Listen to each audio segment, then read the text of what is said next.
You're listening to Contesting Wrestling, a podcast where I, Evan Burke, a normal, standard person who exists in the world, is like, why would you watch wrestling? Why would you do that?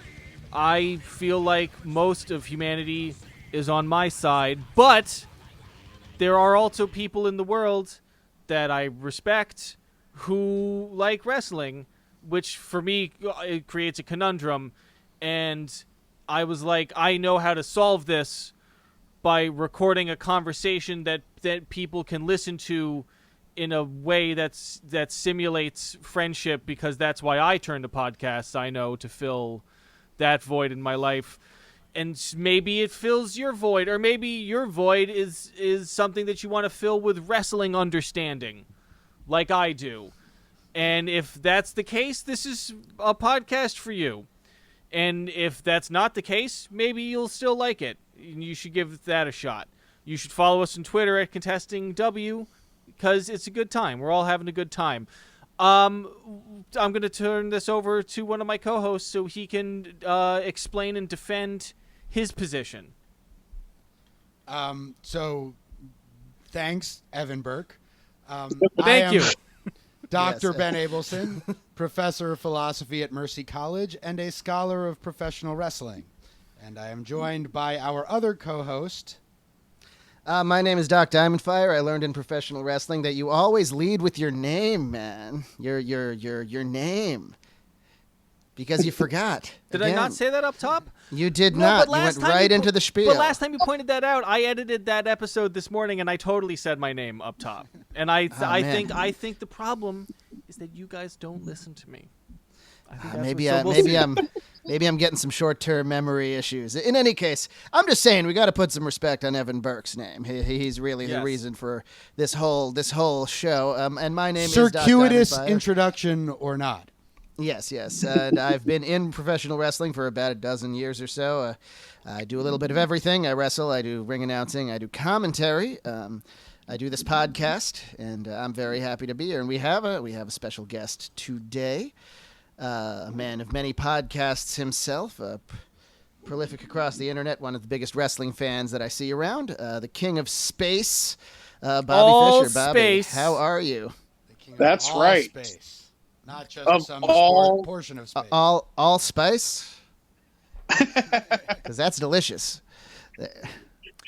No, it's all space. It still comes, like allspice, but it's just a void Well, the in there. The king of all space, then, Bobby Fischer. Thanks for coming on, Bobby. Yeah, tell man. the Thank contesting you. wrestling audience a little bit about yourself. So my name is Bobby Fischer. I'm a writer. I've been a professional wrestling fan. I got back into it in the very early 2000s, so I've been a fan for about 20 years now. Wow, my knees just shattered saying that. Wait, so you're like yeah. me. Yeah. You didn't watch during the Attitude Era. That's right. There's actually a very funny story behind that, but I do a number of podcasts. We do a show called Nerdfic Strangers, where we talk current professional wrestling, comics, movies, pop culture, video games, sort of just about everything. And we oftentimes have guests on to help promote like their various Kickstarter projects for independent comics. I also host a show called The Wrestling Time Machine Podcast, which we have been graced with Doc's presence on there. That was fun. At least once. Yeah, where we go back and we are watching wrestling from ECW, WCW, and the WWE month by month. And right now we're in December of 1995. And the other show I host is called Pokemon Mind and Body, which is a Pokemon real play tabletop RPG podcast. Whoa. And yeah, so that's a lot of fun. Damn, man. The joys of podcasting. I do this one podcast, and I find it to be, I mean, I love you guys, but it's a burden. It's a very real burden to my life. And so I much respect to you.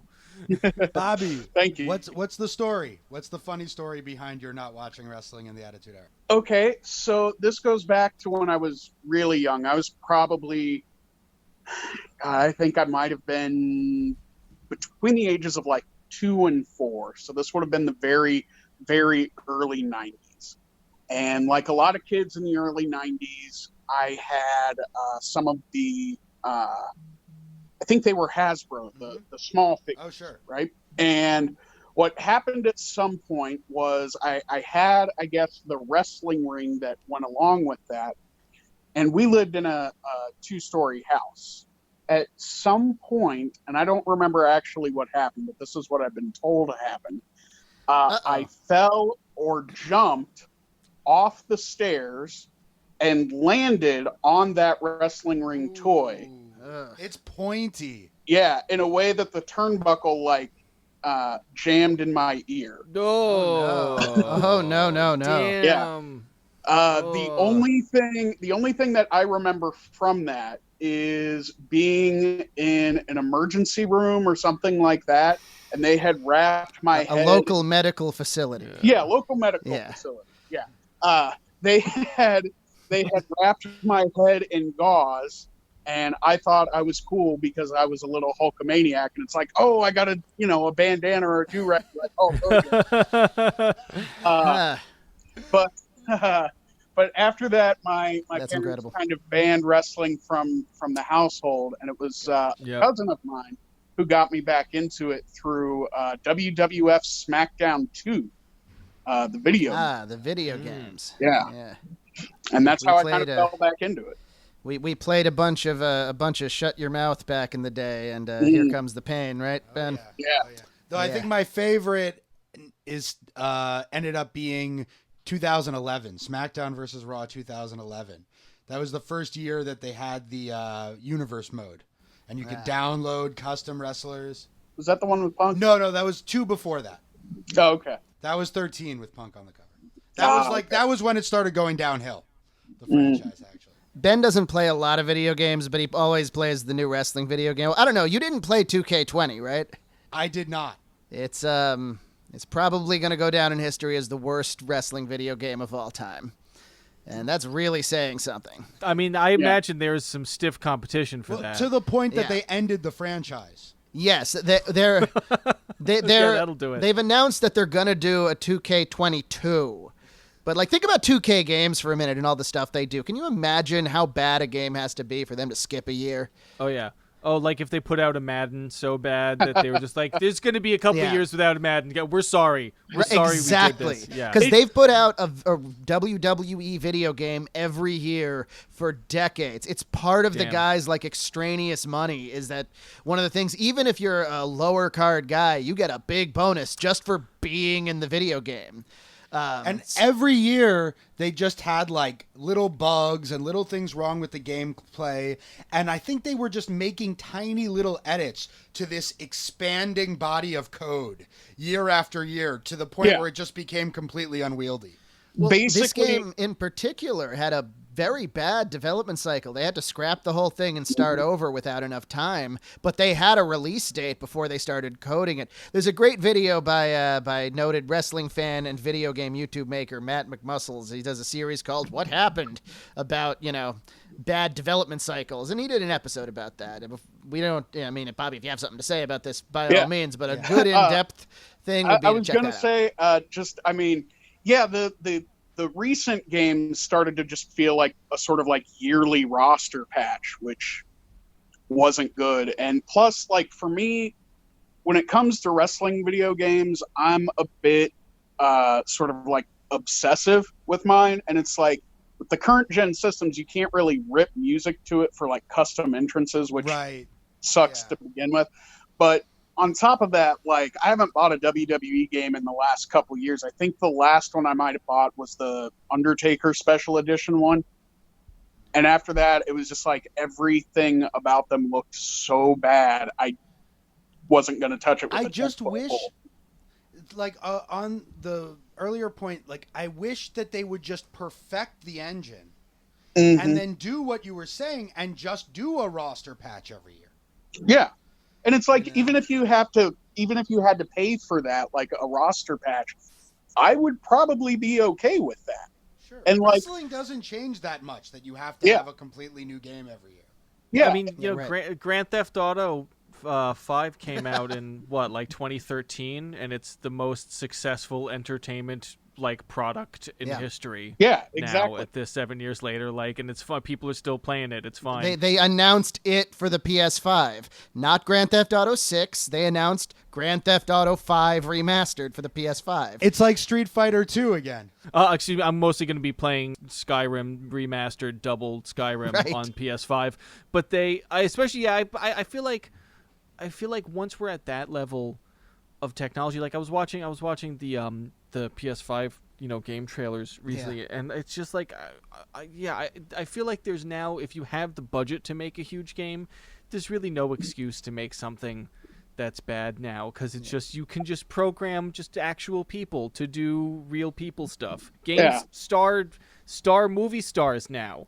I started playing Death Stranding, and Laura was like, that guy really looks like the dude from The Walking Dead. I was like, oh no, it straight up is the dude from The Walking Dead. And she's like, oh, so we're just there now with video games? We're just video games starring the guys from the movies now. Yeah. No, the only problem is they didn't take the time needed to work with such a budget to make a game that's good. Yeah. You can't release a game like 2K20 in the same year that Red Dead Redemption 2 came out. Yeah.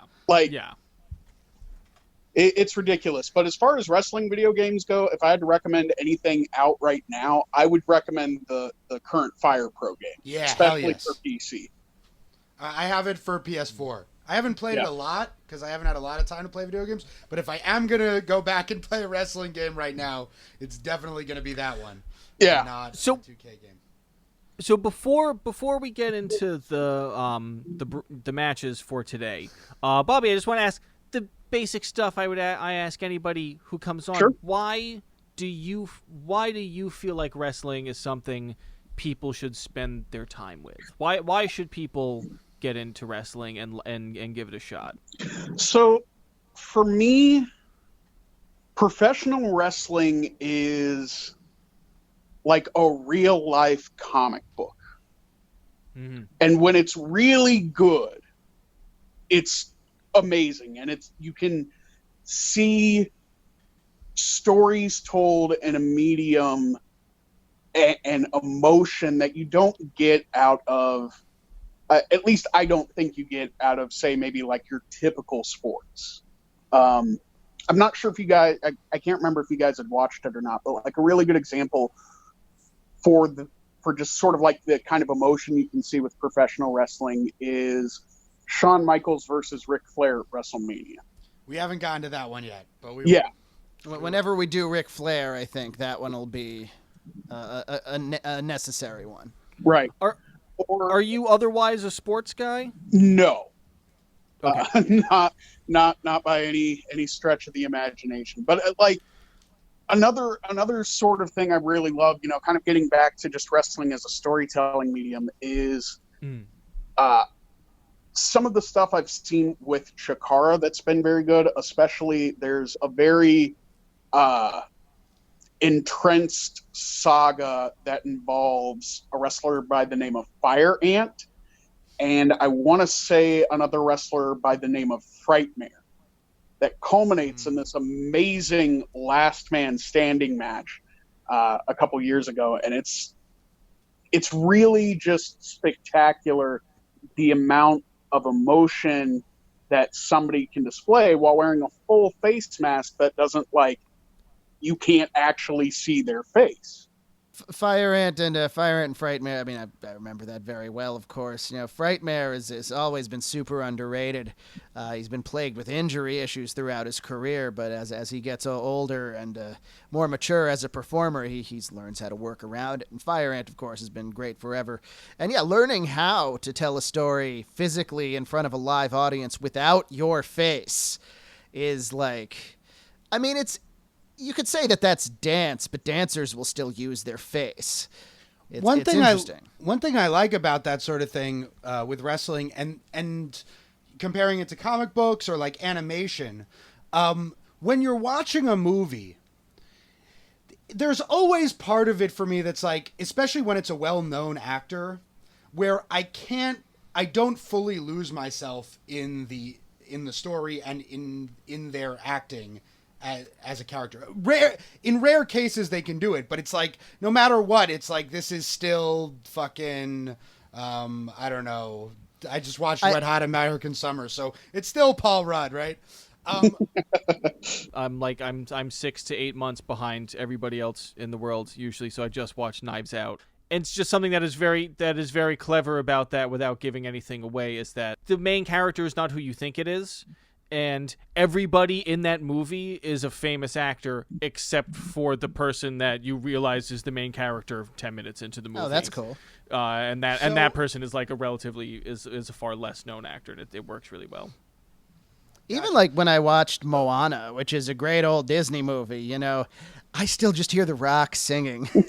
Even as even convincing as he was as like the great, you know, God Maui in a cartoon. It's just his voice. I can't separate. Whereas in a comic book, like those characters stand on their own as complete characters, divorced from anyone that you've known before, right, or, you know, would recognize.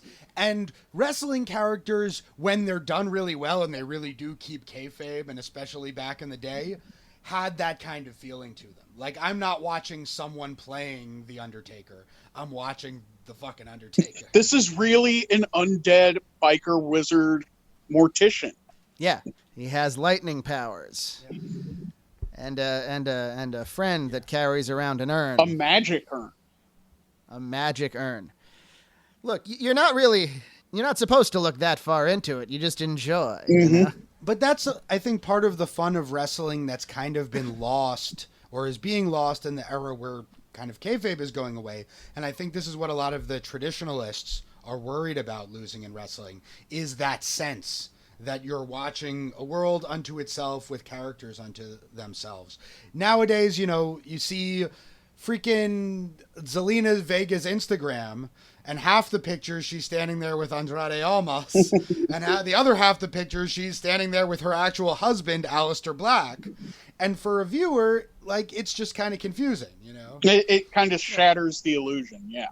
I will say, to take it out of just the modern perspective, you know, historically way fewer of the fans than, you know, wrestlers would like to have you think thought that like all wrestling was real.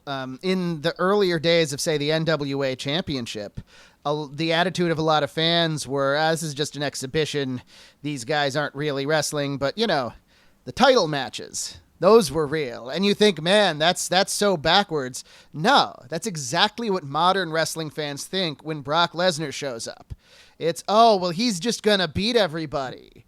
Man, I wish somebody could beat him. And it's like, no, he's working better than most people in the wrestling business. You do believe him. Maybe you don't think his matches aren't predetermined, because of course they are. But that's the same attitude and the same feeling when Brock Lesnar shows up as it was when it's like, well, the world champ's coming to town and he's really going to beat our guy. So there you go.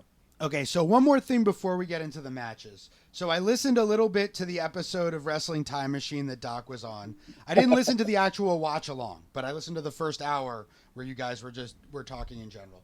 And I really enjoyed it a lot. No, I really like all of the sort of peripheral information that you bring in about the arena, that you and Leah bring about the arena, and the like the buy rates and comparing them to other buy rates and all that stuff. That was all really awesome. One thing, so at one point you talked about bunkhouses, and this will lead us into our first match. So WCW and the NWA before that would frequently use this term bunkhouse. They had the bunkhouse stampede in the 80s. And then later there was Bunkhouse Buck, who was part of Colonel Robert Parker's stud stable. And fun fact, he went on to play Jack Swagger's father in an in-ring segment in the WWE. Yeah. Really? Yeah. 1 week on SmackDown. Oh, shit. I don't remember that at all. Wow.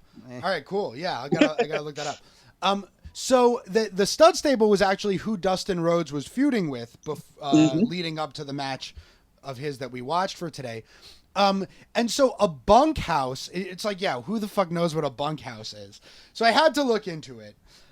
In the cowboy times of the Wild West, a bunch of cowboys working on a ranch would live together in a bunkhouse.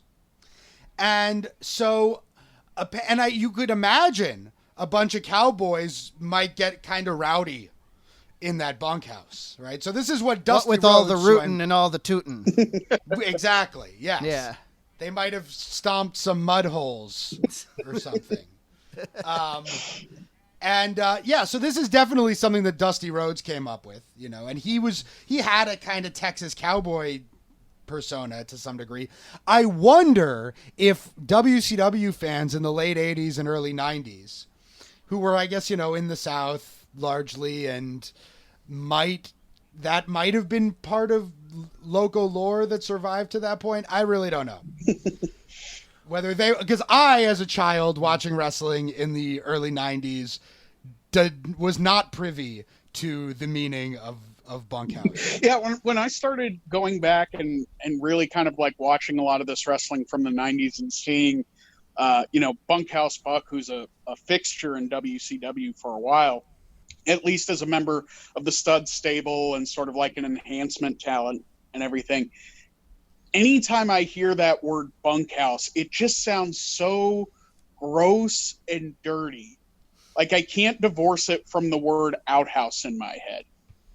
Oh yeah. Oh, it sounds like an unclean dorm at best. Yeah. Yeah. And that's not inaccurate. Yeah, there's a lot of weird, gross, accidental imagery. Like in this, like especially just at the beginning, it's like WCW Uncensored, a strap match between Hogan and Vader, and I was just like, I do not want to see an uncensored strap match between Hogan and Vader. We should get into what Uncensored was. Right. So both of these matches we're talking about today are from WCW Uncensored. The first is from the inaugural edition of Uncensored in '95, and the second one is from the 1996 installment of WCW Uncensored. So what Uncensored was WCW's first attempt to start to cash in on the very popular ECW. Mm-hmm. And the turn to hardcore wrestling that was happening in the wrestling business. This was, the first Uncensored happened in '95. So the second Uncensored that we're talking about happened just before the NWO. That's right. So WCW was figuring out how they were going to get hardcore. And at this point, they had not figured it out yet at all. It also, both of them, I don't know if they all took place in Tupelo, Mississippi. But both of these take place in Tupelo, Mississippi, a place where 1/4 of my family is from, and a place that I have been to. And man, I mean, you can really see the entrenched poverty as they're driving around in this first match. And Bobby Heenan is sure to point it out. And well, but in a way, kind of hilariously. But in a way that's look, it's downtown Tupelo. It's like it's fucked. I was very torn between the fact that because I've been to, has spent time in Tupelo and been like, I'm not fucking going back there. I'm not visiting family. I'm not doing it. But then also when he was just like, oh, look, Mississippi condos, I was like, fuck you, man. Like I don't know, that really bothered me. Well, Sorry, he's a heel. Yeah. Oh, okay, that makes sense. There's actually some significance to why these events were held in Tupelo. Apparently, back in the, I want to say, 70s or so, from what I've been able to gather, there was some wrestling that was going on in the Tupelo area. And what became sort of famous in Tupelo were these sort of like concession stand brawls. And so this tracks with my experience in Tupelo thus far. Yeah. Is that like bar wrestling now?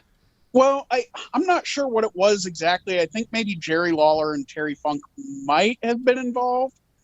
But they do sort of an homage to that at the first Uncensored between Harlem Heat and the Nasty Boys. And the other fun thing, getting to Ben's point about how this was WCW's attempt to sort of cash in on the growing popular movement of hardcore wrestling. This was supposed to be an incredibly hardcore pay-per-view. The general idea was that main event strap match. The whole idea was we're not going to stop it because of blood or anything, right? And then about a day or two before the pay-per-view was set to go on, the New York Times, I think it was, published an article by Phil Mushnick that called the noted anti-wrestling crusader Phil Mushnick in the New York papers. The Times, I think it was the Post, but we could look that up. His column was usually in the Post. Yeah, and he was calling out World Wrestling, the World Wrestling Federation, and World Championship Wrestling for not being family friendly, and the fact that it was so excessively violent and all this other stuff. So this was in fucking 95, when it was the most the most tame it could be. Oh wow. And so completely bloodless and friendly and all that stuff. And so the higher ups at Turner came back to WCW and said, nope, it's got to be, you cannot have any blood on this show. I see. So that explains the aftermath of the match we watched from the show, which we'll get to in a moment. Because I was very confused by that. So what's the conceit of this match for the Blacktop Bully versus Dustin Rhodes in a King of the Road match? So what's the King of the Road? The build up to the King of the Road match, like Ben was talking about a little bit, is Dustin Rhodes was feuding with the Stud Stable at the time. And I believe specifically he had gotten the Blacktop Bully arrested at one point. So Colonel Robert Parker is the one who bails him out, and then they make this challenge for the King of the Road match. Dustin Rhodes and the Blacktop Bully are going to be in the back of a semi. This huge sort of like trailer with all this fencing and steel and everything. And the goal is... And bales of hay. Yeah, bales of hay, troughs, whatever I guess you would find lying around in Tupelo, Mississippi. And the goal was they have to get up to the front of the trailer that's up by the actual truck, and they have to ring or blow this, truck horn. And whoever does that first is the person who wins the match. All right. This match, man, I'll say this. If I was working at WCW, if I was one of the wrestlers involved in the match, if I was a writer at WCW and somebody pitched this idea to me, I'd be like, this sounds like a good idea. Like if you were to describe this match to somebody, it sounds awesome. And maybe if you had some more cameras in there, like some more perspectives on them, it would have been cool. But something about just the three perspectives going back and forth, I don't know. I couldn't. This match didn't do it for me. Well, they didn't really do anything for most of it. They were mostly just trying not to fall over because they were standing on a moving flatbed. The couple bumps they take are kind of impressive. Like the one flip bump that Dustin does. They managed to do it. They were not going 55 miles an hour. Not at all. They are going at 12 miles an hour. Yeah. Right. I'm pretty sure this was a Dusty Rhodes idea, right? Dusty swung for the fences. Sometimes he knocked it out of the park, and other times he booked the King of the Road match with Dustin and the Blacktop Bullies, brawling on the back of a flatbed covered in bales of hay. Dusty was a brilliant booker sometimes, and when he was booking NWA Crockett Promotions in the late 80s, before the business fell out, he was doing well, they were getting good TV ratings, and then they found out how much he had spent on it. And that's the problem with him and a lot of bookers. He doesn't get that, to do stuff costs money. And this match probably could have been great if they had a much bigger budget to film it and for the truck and everything, but they didn't. It's just, there's a couple times when you hear one of the announcers just say oh, he's got a bale of hay. And I'm like, that's what's back there. Yes, that's all. That's the only thing they have access to. Although the best line of the whole thing was, I don't know what truck drivers do. Yeah, that's Bobby Heenan also. I don't know what truck drivers do. He might have to stop for a toll, and then that could throw this into chaos. I think one of my favorite things about this is just how kind of big it is for what is a considerably very undercard match. And it's the first match on the show. It's the first match on the show. Dustin and the Blacktop Bully were not fighting for a title. They weren't in any title contention at all during this entire time. And here they are spending money on running a helicopter, getting some police to come out and sort of supervise the whole thing. You've got a camera crew in the pickup truck that drives alongside them, a camera crew in the back of the bed of the truck, and just like all this police escort. Yeah, like all this money is being thrown at this, and it's like Evan was saying, it doesn't sound bad on paper, but if you're going to do something this huge, you kind of have to be able to justify it with what the return on the investment's going to be. And you feel like if they had just tried it, if they were like, let's do a dry run without the cameras, they would have done it and in 5 minutes been like, oh, no, this was a terrible idea. We should not do this. Right. I think all of this, they put so much money into it because they were really desperately trying to get Dustin over. Yeah. Or Dusty really wanted to get Dustin over. And it just didn't happen. And this is his last match in the company. Mm-hmm. Him and the Blacktop Bully were both fired after. So you put them in this incredibly dangerous match, doing all this stupid shit at this supposedly uncensored hardcore pay-per-view. And so they got a little color during the match. It was kind of bloody. And as Bobby just pointed out, which I didn't know, they were under fire for being too violent, which I guess explains why they punished the Dustin and the Blacktop Bully for the blood in the match by firing them from the company. Mm-hmm. This did not solve WCW's bad creative problem. It just seems so fucking unfair. No. Right. Like, Yeah, they of course. shot this whole thing. They bled. They could have cut out the bloody. This was shot in this advance. This wasn't edited. live. The whole thing. I'm sure they were told to get the blood, right? Well, people from WCW say that they would often get conflicting instructions from conflicting people, and they wouldn't know really who was in charge or who had the final say on stuff, and that kind of thing happened. So this match actually had a producer kind of in the WWE sense almost. From what I've heard. This is from what I've gathered. Like an agent working with them? Yeah, this is from what I've gathered from Eric Bischoff's various podcasts and Tony Schiavone's as well. And it may have been a situation where they just didn't get the memo because this was taped the night before the actual show.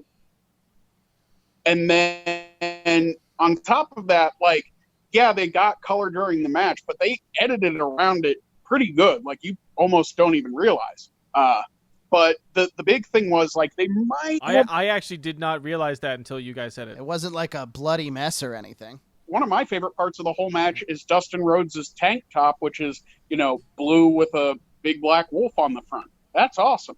But this...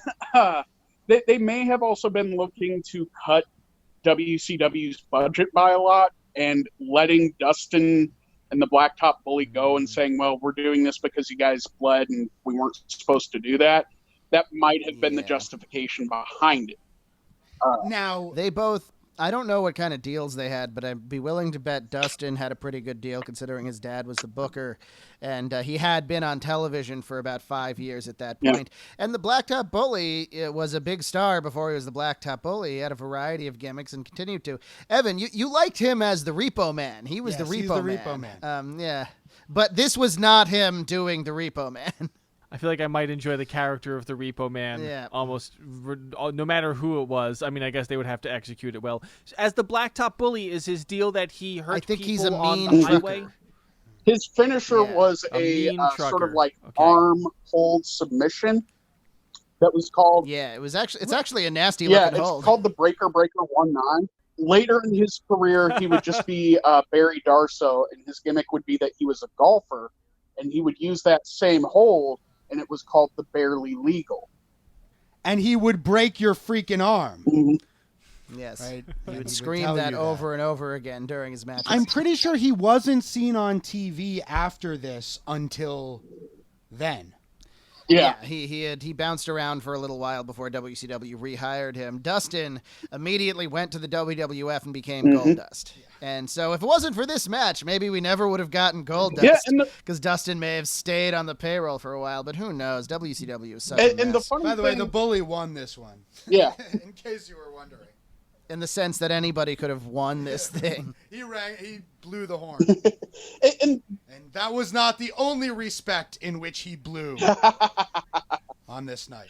the funny thing is, too, like a couple months before, they did WCW Slamboree, which was noticeable for it had a Legends match. And I think that was between Chief Wahoo McDaniel and I think Dirty Dick Murdoch. Could be wrong. This is 95? Yeah, and the whole thing was shot in black and white, and you had Gordon Soley on commentary. And boy, were these two grandpas trying to kill each other. You want to talk about some color in the sure. The Legends matches on Slamboree were always great. Yeah. You had the Terry Funk, Tully Blanchard one. You had the Dory Funk Jr., Nick Bonkwiggle one, in which they just put everyone else on the card to absolute shame. Yeah. I think that was 93. Wahoo's whole style was, okay, I'm going to hit you as hard as I can. I'll see you out there. And he was a huge star for it. Ric Flair got the chop from Wahoo because he used to, like, Wahoo would mentor him, and Flair took the chops from him. Wahoo did him better, and Flair did him great, but Wahoo did him better if you ever watch Wahoo. So one thing to say about both these matches, which is so fucking WCW, is the commentary is just doing their damnedest to put these things over. They're like trying as hard as they possibly can. But they seem to be, they are so, at least in the second match, they are so confused as to what's happening, where they literally just say, like, how do you win this? Okay. What's Yeah. supposed to happen this here? At least they match, knew like- in the first one. Hold on, before we go to the second match, Yeah. you know, you mentioned Evan Bobby Heenan there, just insulting Tupelo so hardcore.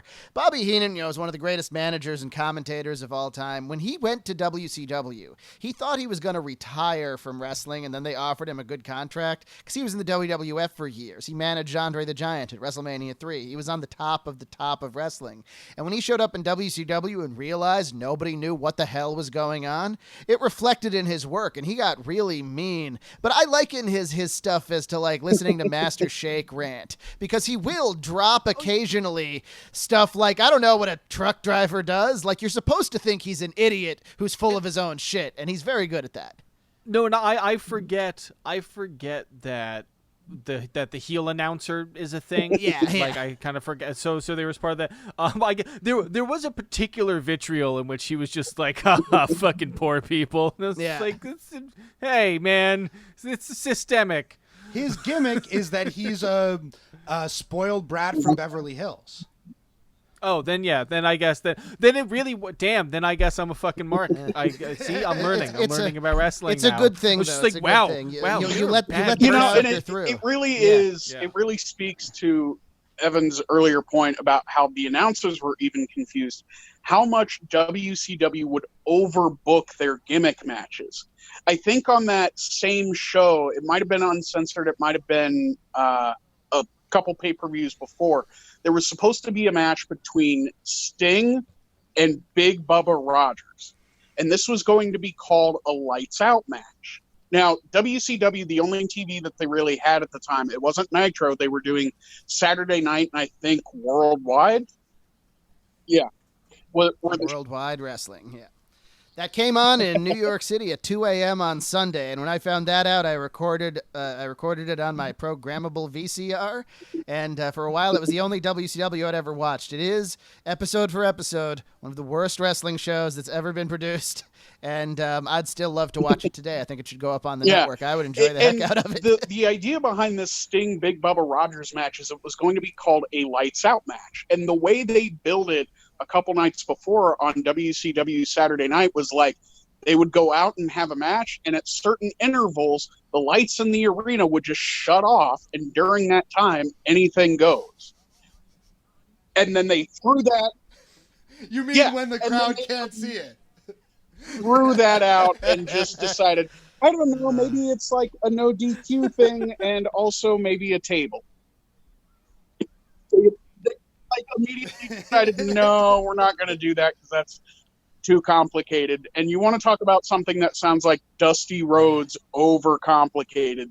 That's it.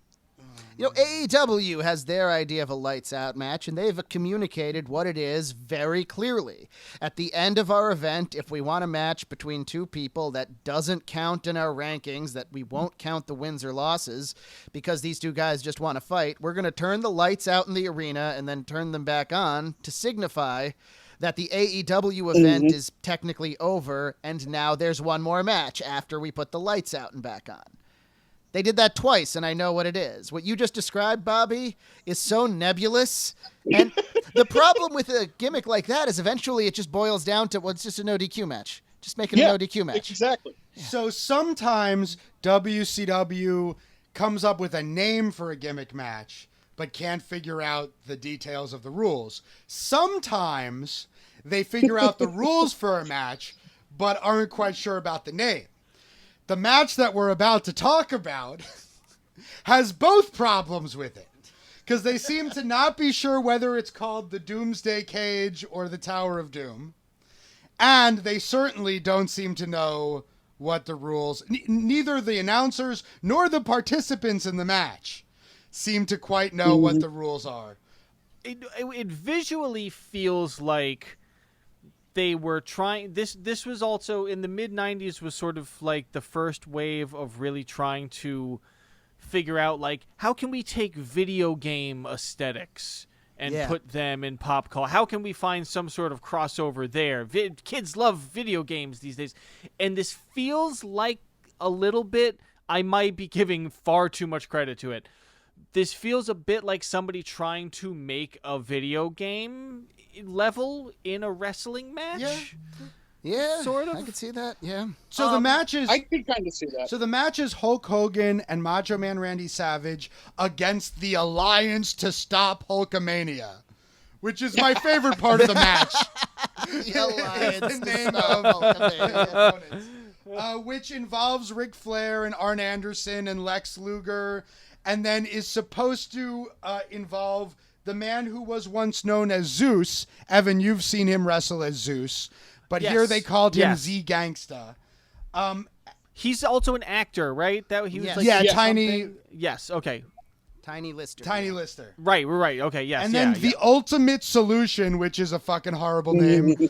very okay. We'll come Let's back to that. talk about what that is like adjacent to, just in terms of historical events. You might want to avoid naming yourself after. I'm just gonna say. And then there's Mangan the Very- Barbarian. And apparently Brian Pillman was supposed to be there, but wasn't. And this is just before all the really crazy shit with Brian Pillman starts to go down in WCW. Or it was in the midst of going down, I guess. Oh, and Ric Flair and Arn Anderson. I mean, they were the first ones I mentioned. Oh, okay. Now, before we get into what actually happened here, maybe we'll let Bobby start it off. And by way of doing that, so Bobby, when we do these shows, one of the matches we talk about is supposed to be a good match. And so I imagine that you are here to defend this Doomsday Cage / Tower of Doom match here on the Contesting Wrestling podcast. So, yeah.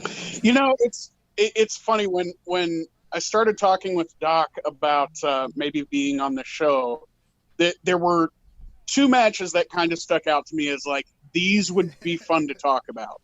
And that was the King of the Road match and the Doomsday Cage / Tower of Doom match. And my defense for both of these matches is, I mentioned before, like, for me, what makes wrestling good is when it's really good, right? And it is sort of like a real life comic book. But when wrestling is bad, and these are bad, when it's really bad, it's sort of like watching, you know, a bad like C or D grade movie, the kind of thing that you would see like on MST3K.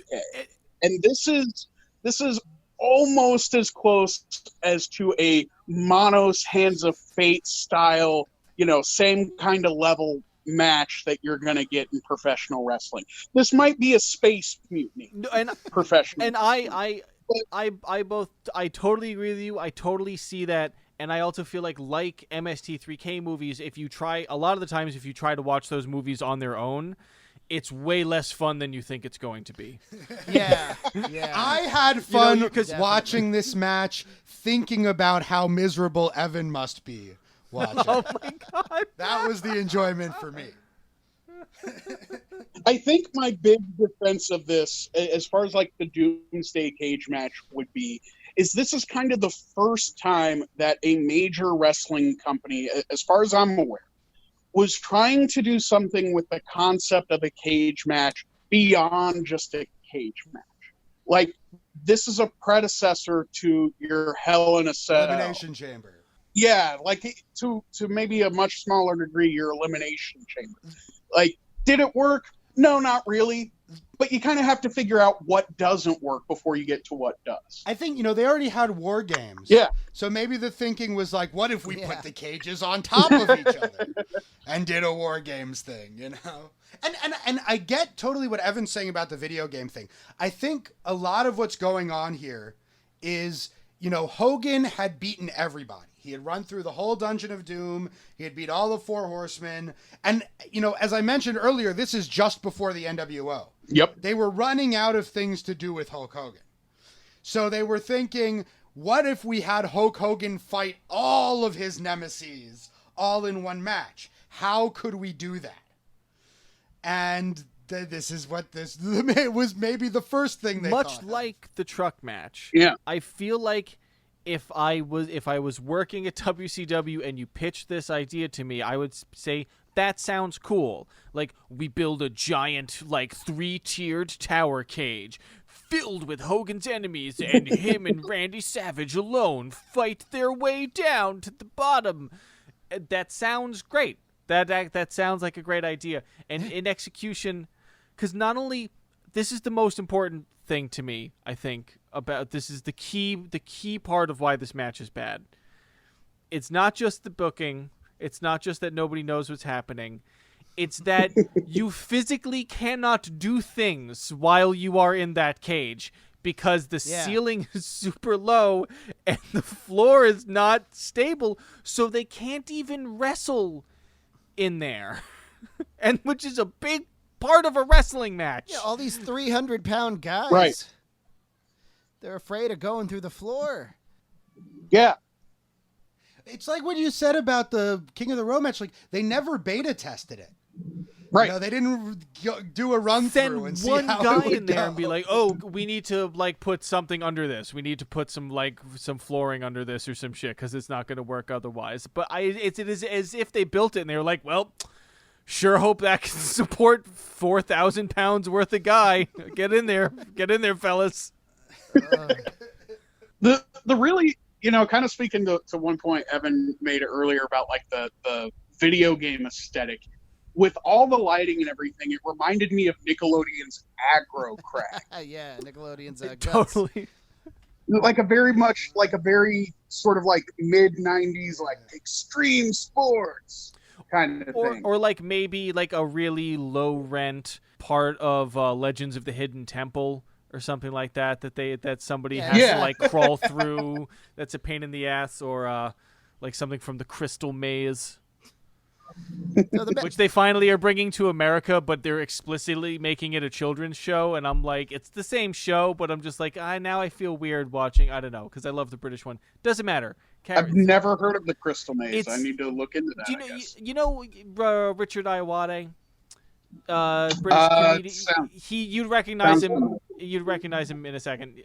But he's like an enigmatic host, and then people form a team out of it's like a bunch of people who work together or something, and they'll form a team and have to do these it's sort of like Legends of the Hidden Temple for adults.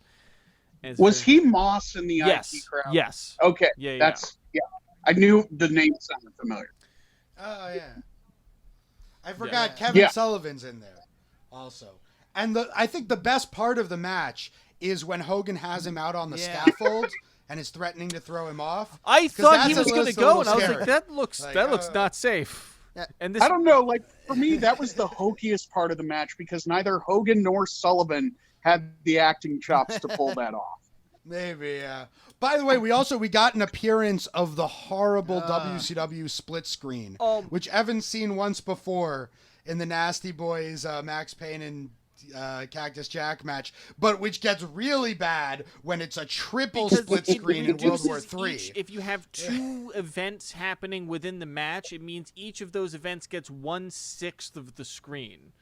Because 4/6 are fucking just nothing. Or it bothered me. So the match itself, Yes.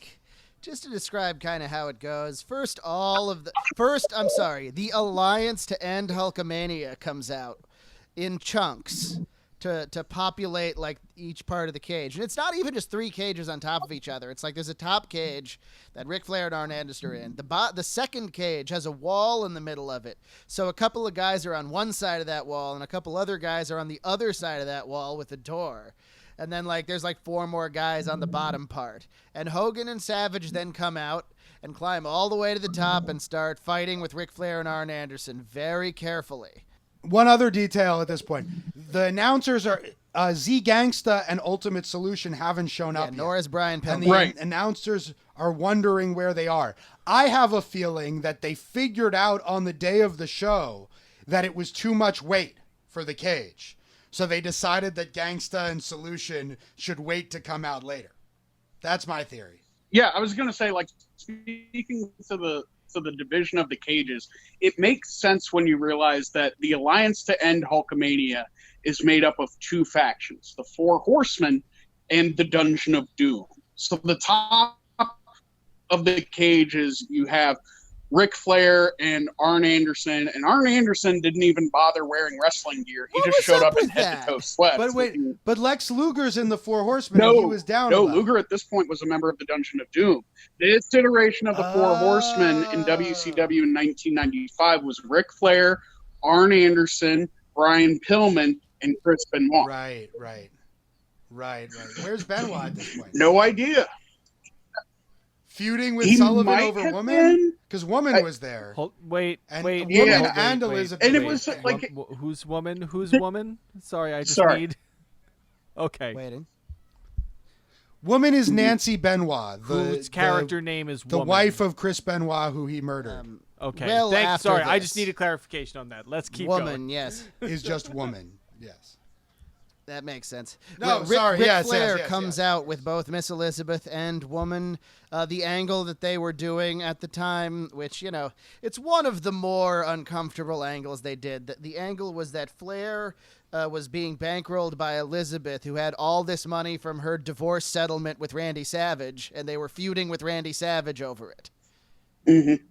And so, the middle layer of the cage was all the Dungeon of Doom, which was Lex Luger, Kevin Sullivan, and the Faces of Fear, which was Haku and Ming and the Barbarian, excuse me.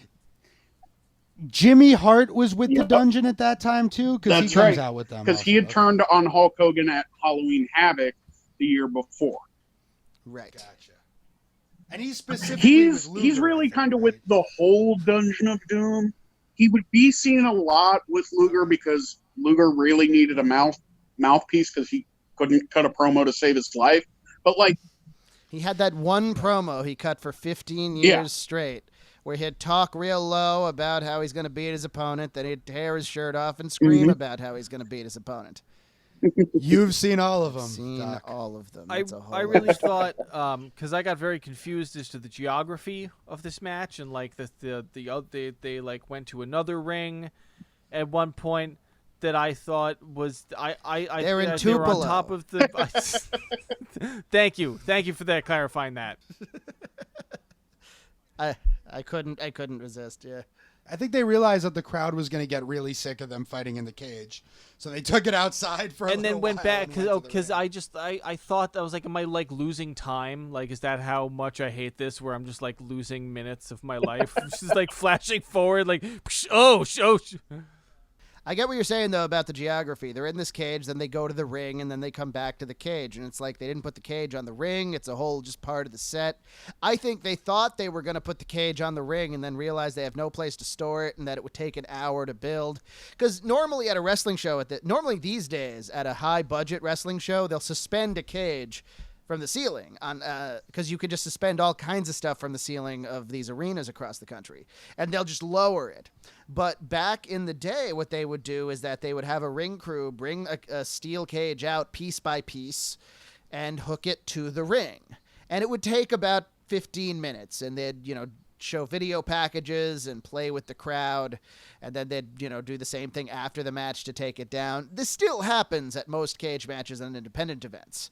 I built a couple of cages in my day, but they probably realized real late that they couldn't do that. They couldn't build 3 cages. It would take an hour out of their pay-per-view. So they moved the cage to the side. Plus, the cages you built were for the people that you had hunted for sport, and not meant to hold a wrestler's weight, but meant to hold a weaker human that you were able to chase down. Yeah, there is no escape. So more on the mechanics of the match. We see the announcers desperately trying to interpret the events of what's going on, because so at some point Hogan and Savage get down from the top cage into the lower cage and close the door between them and lock it. And the announcers are like, oh, that's what happens when you get from the top cage to the middle cage. Now the guys in the top cage are locked in there, which does not turn out to be the case for long. They just get out. They made it really confusing in a lot of different ways, because they were like, first Hogan and Savage have to face Ric Flair and wrestle Dad, and if they win in that match, whoever loses is eliminated. And I guess like they started out saying like, well, that could happen via pinfall or submission, and then like you were saying, Ben, like they just go to the bottom cage, to the middle cage, and then they're just like, oh, so they escaped the cage. I guess Ric Flair and Arn Anderson are eliminated, maybe. So then they get down to the bottom, and Lex Luger puts on this glove for some reason and punches Ric Flair with it. And then you have Savage and Hogan about to leave the cage, as if that's going to win them the match, which would make no sense because they were already out of the cage before.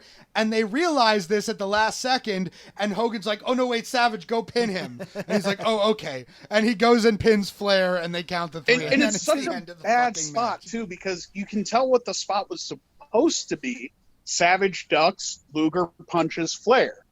But what happens is Savage ducks, Luger hesitates, and then punches Flair.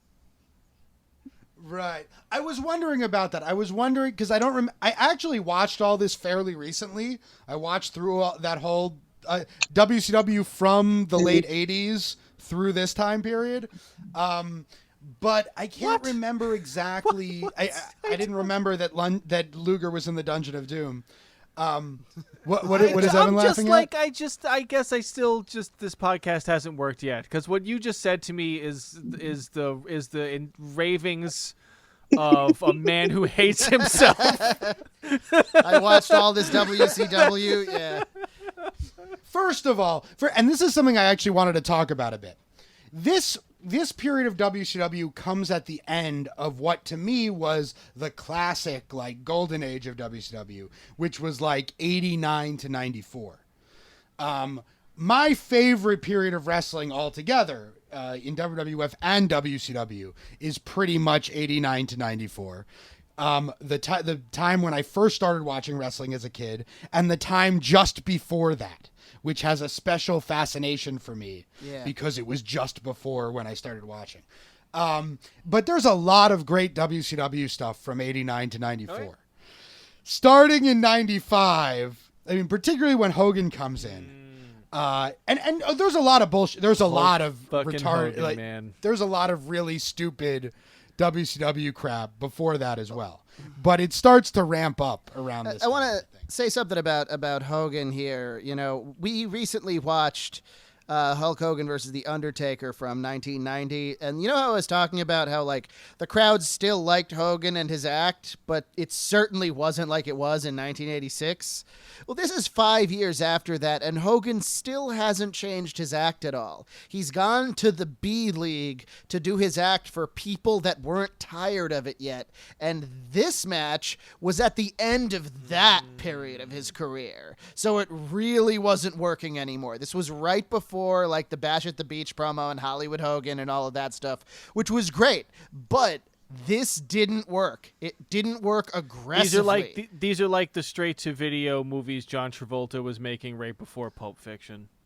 Yes, exactly like that, actually. So what I wanted to ask about was, I thought that they were doing an angle there with Luger. That the gimmick was that he really actually wanted to hit Flair. That it sort of looked like an accident, but when it came down Luger's to it, timing is just shitty.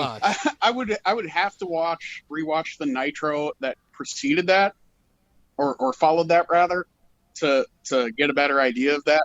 But the whole thing with WCW, it's so, like what you were talking about, Ben, like 89 to 94, like the very limited knowledge I have of WCW pre-Hogan is it's like that period is kind of like a golden age because they are doing their own thing, right? They've got their own stars. You've got Sting and Rick Rude and Ric Flair and all of this. Brian Pillman and Steve Austin. And very late 94 when Hogan comes in, and then that's kind of when things just sort of really start to go downhill, and it's kind of a slow burn. And a lot of trash talk about WCW and the overcomplications that we see around this time kind of sort of revolve around like, well, these were really bad booking decisions. And it's like they were, but I think what gets lost in that conversation a lot is that so many of the bad booking decisions, especially involving the main event, were because so many of these guys like Hogan had creative control. And so now you have to work your entire finish around that. Well, Hogan doesn't want to drop the belt, brother. So how are we going to, what are we going to do here? The funny thing is about the Ultimate Solution, I want to see, Evan, did you recognize him at all? No, I recognized the other guy, definitely. I did not recognize the Ultimate Solution. Have you seen Batman and Robin from 1997? I saw it in the theaters, yes. That was Bane. Okay, all right. I remember, and I've seen that clip subsequently. Very few people have that physique, And the Ultimate Solution was originally called The Final. Oh, my, really? The Final. Yep. Really? Yeah. Really? No. For sure. You think the people at one CNN center had any idea about anything concerning why they shouldn't, while at the same time being like, we got to be more politically correct. Their idea, I'm not making this up, their idea of being politically correct, and this is why the political correctness of the 90s had so many problems. They were like, well, we can't call when a guy hits a guy with another thing a foreign object, because the word foreign is offensive. So I want the announcers, if a guy hits a guy with another thing, you have to refer to it as an international object. That's true, and they did that for a few years. So somebody would hit somebody else with a chair, and Tony Schiavone would be like, he hit him with an international object. It's like, that doesn't even make sense. So much worse. Yeah, what are you talking about? Saying because it's illegal, it's international. The idea and being... in WCW's a small note about the whole solution name thing. This is just one of his two appearances with WCW. He had like one other appearance, the Nitro before this, where he was billed as the Final, and that was it. He was gone. And I was, this whole thing was such a and I was rewatching, when I was watching this last night in preparation for tonight, I suddenly realized, like, wow, it's really weird. They do this whole thing with the Giant where he's supposed to be the son of Andre. I'm kind of almost surprised they didn't do something with Swenson here where he was supposed to be like the son of Vader or something equally ridiculous. Yeah. Or Hitler. Just go They for would've it. gone for Just that. dive in. It would have worked in the 50s. as one of the announcers says at one point, like, do like he says something like, you can do whatever you want, do anything, put the figure 8 on your Doberman. is a line. That's he. Probably the figure 4, but yeah. Crazy. Oh boy. What's the deal with at the end of the match? There's just a random amount of people in the ring. Like, some of them are there, some of them aren't. Well, Megan the Barbarian couldn't figure out how to get out of the cage once they got locked in. They didn't care. They're guns for hire. I always really liked Megan the Barbarian's characters in WCW because they really never had any motivations at all. They were just fighting for whoever would point them at somebody, and if they didn't feel like it, they wouldn't. And you weren't gonna mess with them about it because they could beat you up. Meng could lose over and over again and be just right. And it's so funny how much like Hogan looks like a heel in this match with no, like, if you take away the context. He uses powder, he uses frying pans, he tries to all but kill Kevin Sullivan, which would have been his second attempted murder in WCW. You know, it's this was after the Cobo Hall incident. We'll show that to Evan so one day. It's very funny how much Hogan looks really like your good guy looks really, really a whole lot like a bad guy in this match. But that's always been the case with Hogan. I mean, you go back to even like the 80s stuff against Andre. Like, he always comes off as just a petty, vindictive, shitty guy. Like, he should not be a babyface ever, really. But that's what America was like in the 80s, you know? It was like, it doesn't matter what we do. We're fucking America. We're still the fucking best. Hogan has this body energy for a lot of his later career that really screams, I'm going to give this 65%. I'm going to bring some to most of my energy to this match. But I'm not going to really care. And it's like, man, that's the one thing you really have to do for wrestling to work is commit. Like, yeah. A lot of that was a common problem throughout, like, big stars in WCW. They'd get signed to big guaranteed contracts, and a lot of them, and like, I don't really hate them for this or like blame them too hard for it. For most of their careers, they would get paid like a very small guaranteed amount, plus then like a percentage of the house or a percentage of a lot of business metrics. In WCW, it would be like, okay, you're making $500,000 a year. We'll give you an equal paycheck every 2 weeks, guaranteed. Mm-hmm. Whether or not you show up and try anything. So Hogan is like, well, they're paying me one way or another. Yeah. Who cares? There's no sense to, you know, and it was a lot of guys with that attitude.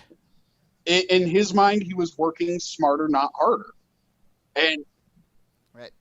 And you know, Brian Pillman, like right before the whole Four Horsemen thing, before he joined that group, they were just gonna turn him into a jobber, and he was his whole attitude, and I think Eric Bischoff and Tony Schiavone have talked about this, where it's like, if he was going to be a jobber, he was going to be the best paid jobber on TV.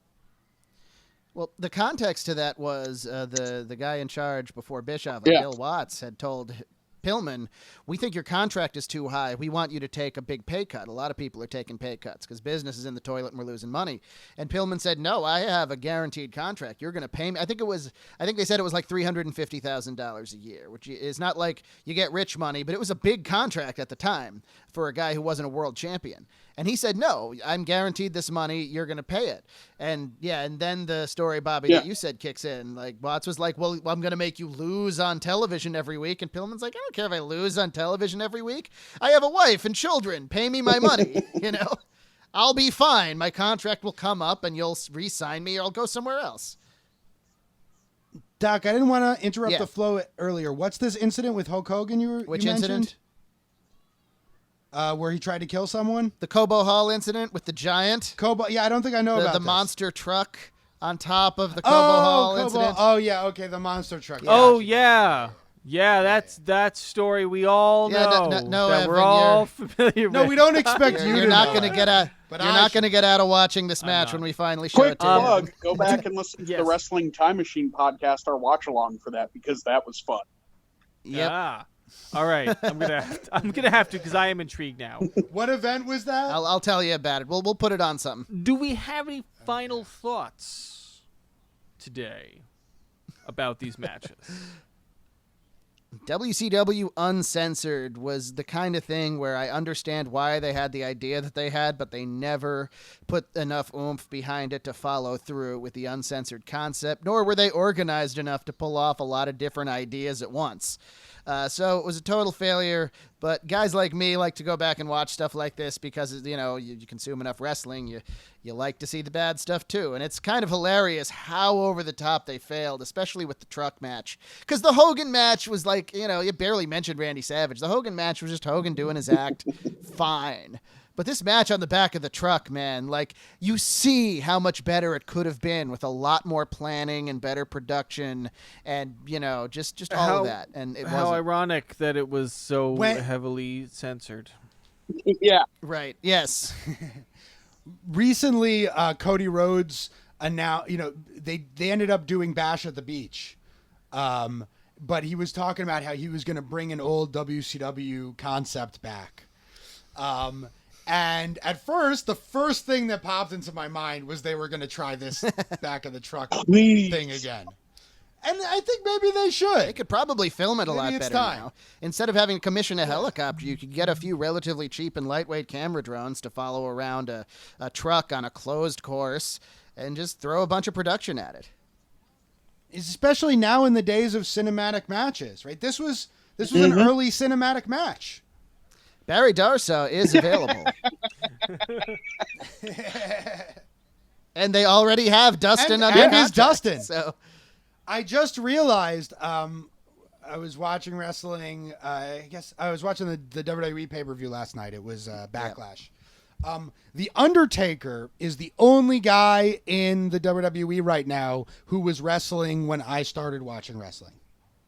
The only other guy on TV who was wrestling when I started watching wrestling is Dustin. Wow. In AEW. He's still kicking. He's in great shape. He's one of the kind of guys that about 8 or 9 years ago got clean for the last time he got clean, and he's like, I just replaced it with going to the gym and eating right. Now look at me, I'm 55 with chiseled abs. Come at me. I'm at the gym all day, you know. Dustin's cool. I saw on Dustin's Twitter he was like showed a picture of his swollen foot, and he was like, I got a scorpion bite in the shower, and somebody was like, where the hell do you live where they have scorpions? And he's like, Texas. We just have scorpions. Scary. I'm okay. We treated it. Well, we're long overdue to do a whole episode Yes, on this is Dustin true. Rhodes. That's got to happen soon. All right, so we should probably start wrapping up. We've been going on for quite some time. And thank you very much, Bobby. Thank you for having me. Yeah. Yeah, this was a lot of fun, Bobby. Thanks for Yes. getting us to cover Yeah, and these you've been a matches. long-time supporter of the podcast, too. We Yeah, really man. appreciate that. And, amplifying our message on your Twitter and all that. You know, thanks a lot. And we're glad to have you on. Please replug your pluggables. here. Absolutely. You can follow me on Twitter at Space King Bobby. I'm a writer at nerdfixstrangers.com. I host 3 podcasts. Nerdfix Strangers, where we talk comic books, modern wrestling, movies, video games, pop culture. I co-host the Wrestling Time Machine podcast, where we go back and watch and riff on old wrestling. And I also host Pokemon Mind and Body, a real play Pokemon tabletop RPG podcast. Nice, man. You are a busy guy. I am in awe. I apparently just hate free time. I know. The Some feeling. people are just like that. I know the feeling. I think we all know the feeling in this little room here. This has been Contesting Wrestling. As always, we're recording this on June 15th. I mean, we're not always recording this on June 15th. That would be impossible. But as always during this time, we are still very much in support of the uprisings happening throughout the country. And please, by all means, look at the show notes, and you will find links to bail funds, to mutual aid funds, to free PDFs from Angela Davis, things like that you should familiarize yourself with. Hell yes. And then we'll go back. I hope we'll go back to promoting our shit when there's justice in the world. So we're probably never going to promote our shit again. But that's fine. Who fucking cares? We'll come Yeah. to a decision in a few Yeah. weeks, depending on how much progress is going to start plugging again. You can't just stop forever. But really, if you have time and energy right now, there is an opportunity to help in the world. If you're physically able to go to a nonviolent gathering, do it. I have a horrible sunburn right now because I went to one yesterday, and it is totally worth it. 100%, and support whatever's happening in your local area because it's happening We need to everywhere. keep fighting. Yeah, if you want to give us $5 on Patreon, give it to a bail fund for now, and then let's hope that one day you can give it to us instead. But for now, Right, we're gonna keep doing this. Yeah. We have we're pretty organized as far as it goes. There will be time to support us, and thank you for those. This has been Contesting Wrestling. Thank you. We love you. Take care of yourselves.